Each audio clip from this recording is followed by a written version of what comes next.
Barrister Aitzaz साहब, बहुत शुक्रिया सहाफ़ी प्रोग्राम को वक्त देने का। बड़ी तेज़ी से नई डेवलपमेंट हो रही हैं। एक तरफ तो मखसूस नशिस्तों वाला केस था जिसमें चीफ जस्टिस काजी फाइज़ साहब फुल कोर्ट बना के खुद उसमें आ गए।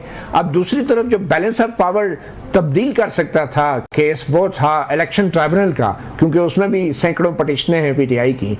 तो उसमें भी अब चीफ जस्टिस खुद आ गए हैं, समाअत करेगा, जिसमें 3 जजेस जो हैं वो बलोचिस्तान से, चीफ जस्टिस काजी फाइज़ साहब, अमीनुद्दीन खान, जस्टिस जमाल खान मंदोखेल, जस्टिस नईम अफगान और जस्टिस अकील अब्बासी। आप कैसे देख रहे हैं चीफ जस्टिस फाइज ईसा के जो है इलेक्शन ट्राइब्यूनल वाले इस बेंच में, गो कि उन्होंने खुद ही लार्जर बेंच के लिए पहले ये कहा था? ये जो केस है जिसमें ट्राइब्यूनल की साख्त और किस किस्म के ट्राइब्यूनल बनने हैं, इलेक्शन ट्राइब्यूनल, ये तो मेरा ख्याल है सबसे कलीदी इस वक्त मामला है, मसला है। इसकी वजह यह है कि इन्होंने फैसला करना है ट्राइब्यूनल ने कि क्या हमने बैंक इलेक्शन बैंक खोलने या नहीं खोल। ये सुप्रीम कोर्ट ने बहुत से केसेस में ये कहा हुआ है कि रिकाउंट बार बार मांगते हैं कैंडिडेट, ये बार बार नहीं होना चाहिए। एक दफा कंसोलिडेशन हो गई, फॉर्म 47 बन गया, तो उसका एहतराम करना चाहिए और फाइनलिटी होनी चाहिए। इसमें मोस्ट रीसेंट केस 2017 में ख्वाजा मोहम्मद आसिफ वर्सेस उस्मान डार है, जिसमें ये ख्वाजा आसिफ के हक में फैसला किया गया, जैसा कि और भी बहुत से 3-4 केसेस हैं जिसमें ख्वाजा आसिफ के हक में फैसला आता रहा है। इसमें इन्होंने ये कहा सुप्रीम कोर्ट ने कि आप ये उजलत में बैंक नहीं खोल सकते, चाहे कुछ भी उसमें खराबी हो। ये 2013 से इन्होंने शुरू किया। 2013 की इलेक्शन जिससे मैंने एक रिसर्च करके और किताब भी लिखी और शो किया एक हल्के में किस तरह 264 बैग में से 145 की सील्ड थी नहीं, उसके अलावा बाकी जो 119 थे, उन 119 में भी कोई डॉक्यूमेंट, इलेक्शन का डॉक्यूमेंट नहीं था, जो इलेक्शन के डॉक्यूमेंट्स होते हैं।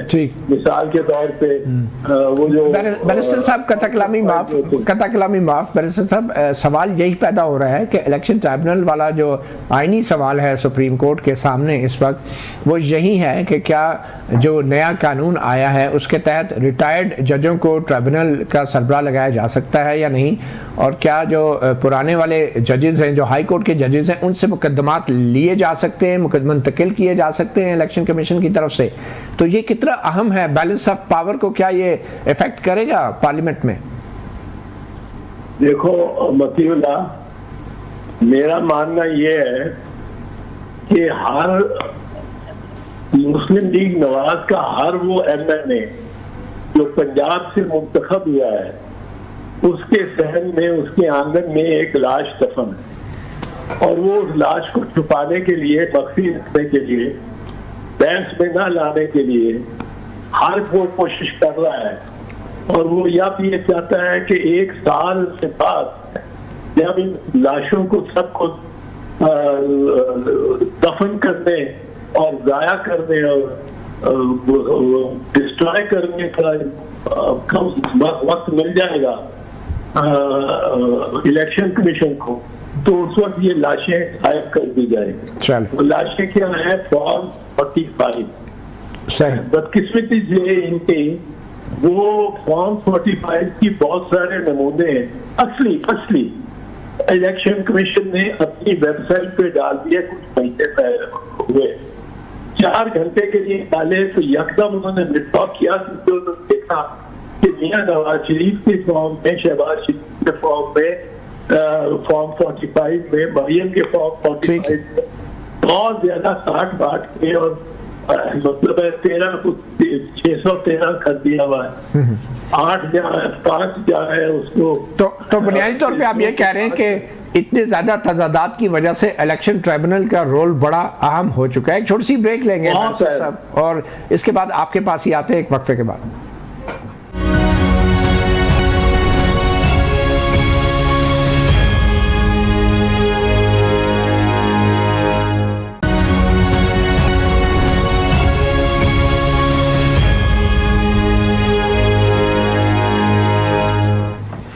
Welcome back. Barrister Aitzaz Ahsan साहब, आज मखसूस नशिस्तों के केस में की जो समाअत फुल कोर्ट में हुई उसमें जस्टिस अतम अल्लाह बार बार एक बुनियादी नुक्ता उठा रहे हैं, वो हम थोड़ा सा सुना देते हैं फिर आपकी तरफ आते हैं।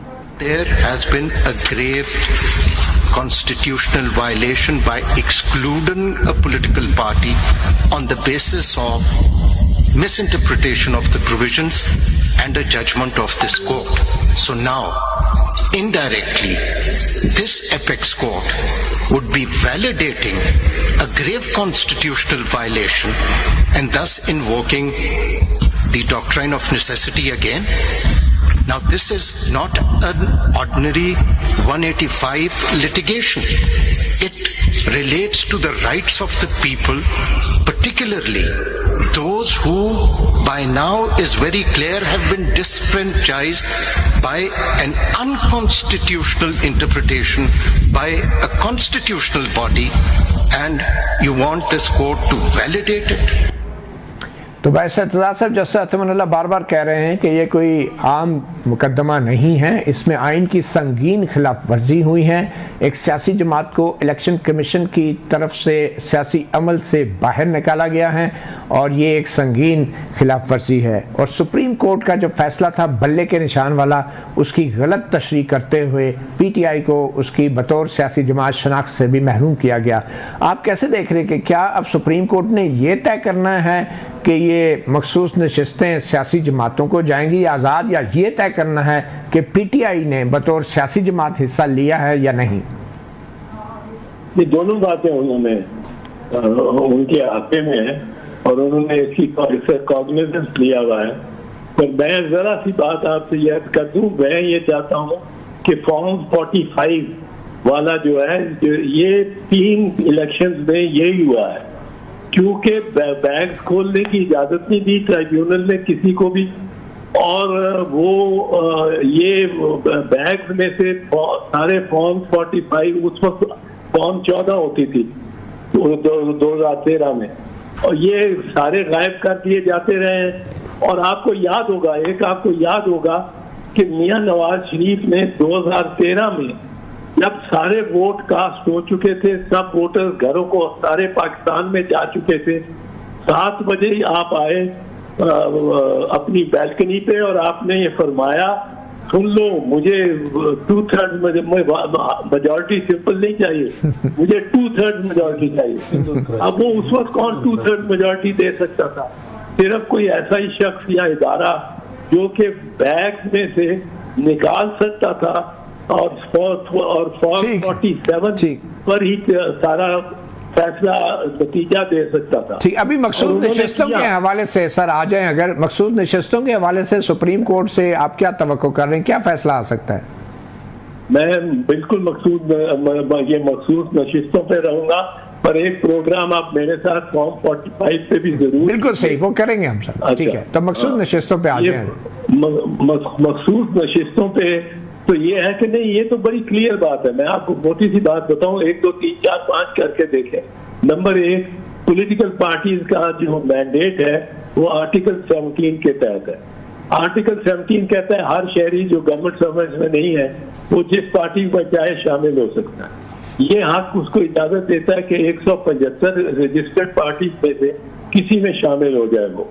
अब वो ये अब इलेक्शन कमीशन ये कह रही है उसको कि आप चूंकि इंडिपेंडेंट इलेक्ट हो गए MNA, अब आप सिर्फ उस पार्टी में शामिल हो सकते हैं जिसने इलेक्शन कंटेस्ट किया।